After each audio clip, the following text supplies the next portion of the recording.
Vampires are immune to most diseases, but some plagues make their way into the vitae and transfer from vampire to vessel with ease, while others fester and mutate, becoming something threatening only to the vampire host.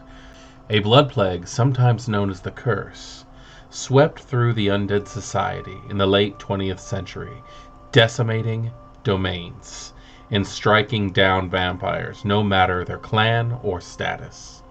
Gustav Breitenstein, former Prince of Berlin and powerful elder, was one of the highest profile victims of the contagion that brought countless damned to frenzy and forced vitae to escape from every orifice until the victim withered and died. It is said the blood plague died out, or was cured through a great ritual sacrifice. Unfortunately, the plague may just be torpid, like so many of its victims. These infections rise again and again across the centuries.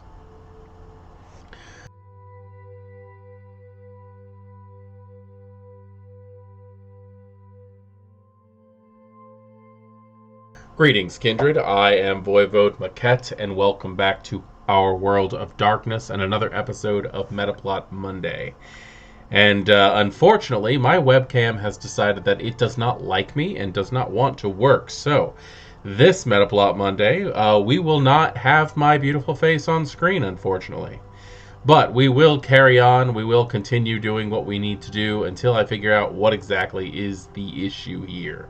Until then, we need to discuss the blood plague. This is such a, I don't know, I can't really say random lore sheet, really. Blood plagued is, there's been so many stories written about this occurrence that seems to be past tense. Now, maybe I'm not reading all of the novels that have to do with Vampire the Masquerade and the World of Darkness in general. And I can definitely say that's true, but the ones that I have read have gone on about how a blood plague had decimated a city. How Atlanta, before its fall in 1999, had its kindred population shriveled by a disturbing epidemic that seemed to have gone around and caused so much damage. Now, in this day and age that we're currently living in, the concept of a plague can be horrifying because we're living through one right now. We're trying to rebuild the pieces before it's even completely gone. We're fighting, and the Kindred fought theirs as well. And I think that experience that we are currently sharing with what the Kindred have gone through in the fictional stories that we love to read so much can help us understand them on a way that's much more deep than we ever had before. So let's go ahead and take a look at this lore sheet and see what it has to say. Investing one trait into this lore sheet gets you detection. The blood plague manifests in vampires in a variety of ways, depending on the incarnation of the disease. As the curse afflicting vampires evolves, so must the experts who seek to study and eradicate it. You are one such vampire. You know all associated symptoms of the blood plague. You can use this lore to easily determine if someone carries infection, or more malignantly, you can sow rumors in the domain of the plague's existence by using facts about the disease's course. Add 2 dice to any medicine or occult roll involving the plague. This specific point of the lore sheet really pushes the concept of a plot line in which a city is starting to become plagued by the curse. And it could actually be that you have decided that you're going to start false rumors as well, if you are known well enough, if you have enough status, causing a disruption in the political system that the Anarchs and the Camarilla both enjoy, truthfully, the way that they keep things going in their medieval way of society in the modern Knights. Disrupting that can cause some severe problems. Detection really does, to me, seem like something can be used either way, either to literally detect what's going on or to spread false rumors. Investing 2 traits into this lore sheet gets you the science of the blood. You believe the blood plague to be largely medical in Genesis, possibly even started among mortals before it infected Kindred. Your thorough study of the blood plague enables you to simply detect the plague's recent paths and patterns, analyzing where an infected host may have been, who they might have been infected by, and when. Such information can be incredibly useful when attempting to quarantine all infected subjects. Add 2 dice to all investigation rolls and other tests to track active victims of the plague. The first thing that comes to mind when I read this one is actually the blood plague plotline that's happening in the original Bloodlines game, where downtown has been completely taken over by a concept where the CDC has come in, that the Kindred are suffering, that ghouls are suffering. The Brotherhood of the Ninth Circle plotline, where people are spreading this. Now, this, on the other hand, states that you believe, if you've taken this, that this blood plague, this curse, could actually have been caused by a human pathogen becoming uncontrollable. And if that's the case, your investigation, not only helping you track down K-Knight and possibly ghouled victims of this, might actually be able to help you find patient 0 on the mortal side. Investing 3 traits into this lore sheet gets you trace the torpid victims. You see the strains of blood plague wind through the earth. Your interest in the contagion goes further than just quarantine and healing of the infected. You can follow the plague's stench, an unholy aura, to its torpid victims. You already know where many of the bodies are buried. By making a resolve plus occult roll, difficulty of 4, modified depending on the vampire population and the history of the blood plague in the area, you can locate the body of an infected victim still in torpor. Who they are and whether they are still contagious is up to the storyteller. This level 3 makes me think that you could go 2 ways on this one. You could be the diligent, avenging vampire who's running around trying to stop this plague, sourcing out where the torpid victims are so that you could save them or possibly stop them from spreading the disease further. Or you could be that plague bearer. You could be that individual who's tracking down the victims of this blood plague so that you can diablerize them, creating yourself a more potent power base to be able to conduct your activities. In most cases, in Vampire the Masquerade, when you're dealing with some type of withering or disease, diablerie seems to be the one thing that, although does not cure it, does tend to cause you to be strong enough to overcome it. This is really going to depend on how the storyteller is going to want to run this particular plague.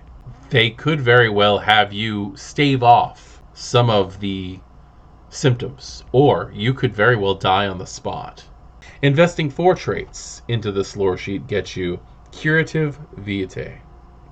You believe any disease is curable.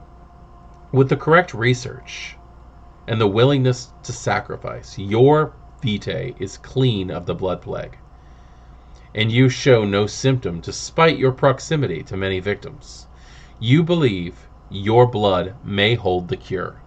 But scientists of other clans require a lot of your vitae to test this idea.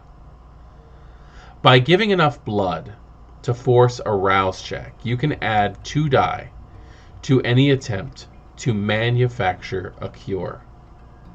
Temporary or even permanent, at storyteller discretion. Using a vampire's blood to cure the blood plague, that's an interesting concept. Why would a vampire's blood be used to cure their blood plague? What would cause an immunity? Are they feeding from something specific? Do they have specific habits?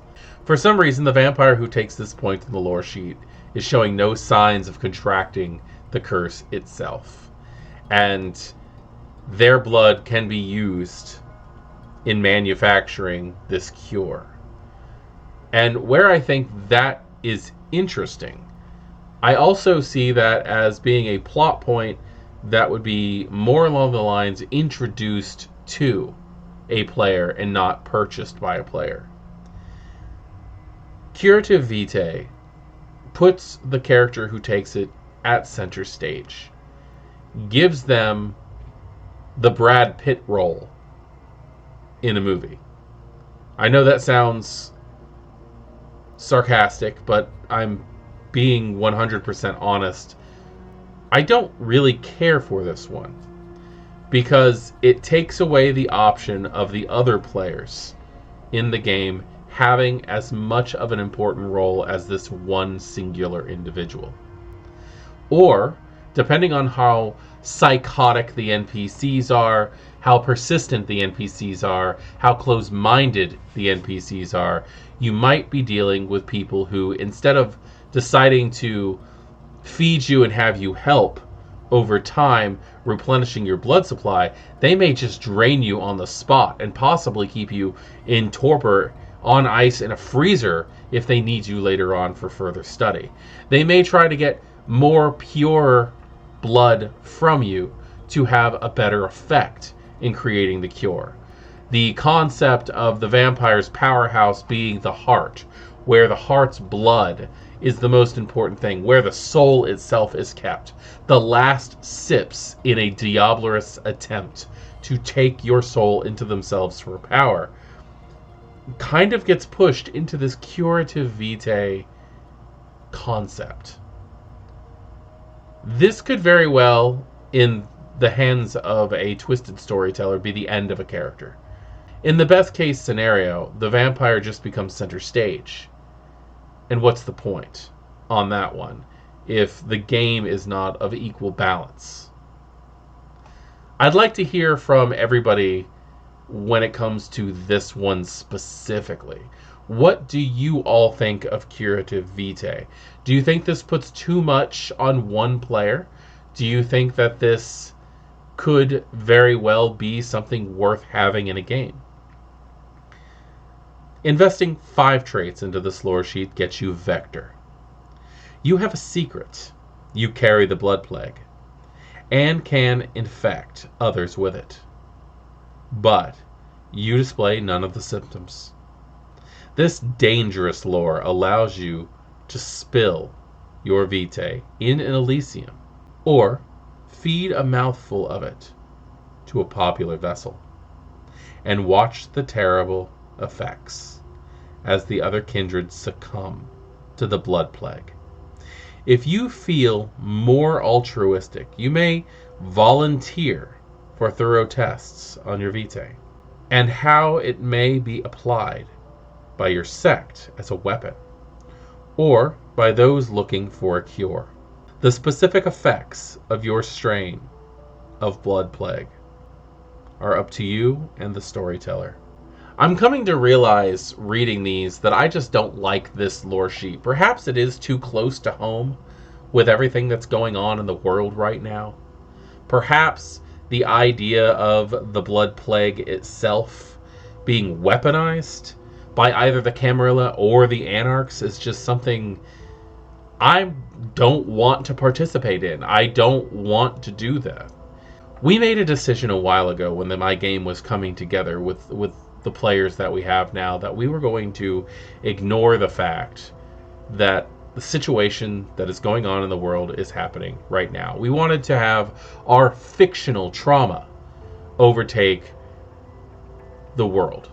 It's our escape. It's our way to enjoy the world, to enjoy our times, and as a therapeutic release for everything that's going on.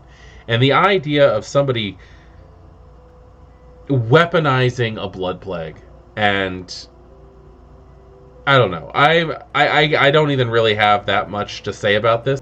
I don't think that this is right for my game. I think that the idea of using a blood plague is something that I have tinkered with in the past. I have run blood plagues in Thicker Than Water in the past before this current incarnation. And it was an interesting thing, but it was always something that sat on the metaphysical. I never really did anything with it that came from real germ theory or how the world could be totally affected by this thing. And if I did, it was just the vampires. And that could very well be a thing with this. The idea of spreading and the idea of the symptoms of this blood plague that's listed here are not given in full. You as a storyteller, you as a creator are meant to come up with what this actually does. I think I'm just going to have to mark too soon on this one. Though it doesn't have to be. This is just my personal outlook on it. And I would love to hear yours. With that, I am Voivode Maquette, and this is Our World of Darkness, and I would like to thank you for joining me in this ASMR version of Metaplot Monday. We will work on getting this camera thing fixed ASAP, and I will hopefully see you guys later. Good evening.